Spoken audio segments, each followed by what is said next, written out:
Welcome to Kenton Teaches. Enjoy the video. In this video, I will show how to reset your Mitsubishi Lancer's oil light. First, make sure your vehicle's ignition is completely off. It's also a good idea to ensure all your doors are closed before you begin. Now, find the Info button, usually located near your instrument cluster. This button is key to navigating the display and performing the reset. With the ignition still off, gently press the Info button multiple times. You'll see various information screens cycle through. Keep pressing until you reach the service reminder display.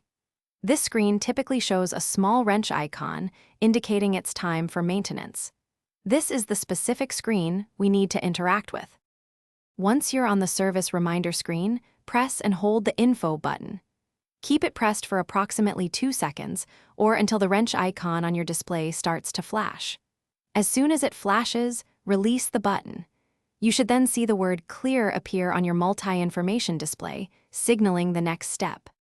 To finalize the reset, press the Info button one more time while Clear is displayed. This action confirms your choice. The screen will then show the new distance or time until your next service is due, often set to several thousand miles or months. Finally, turn your ignition to the on position to confirm the oil light is now off. Thanks for watching. Please subscribe if this video was helpful.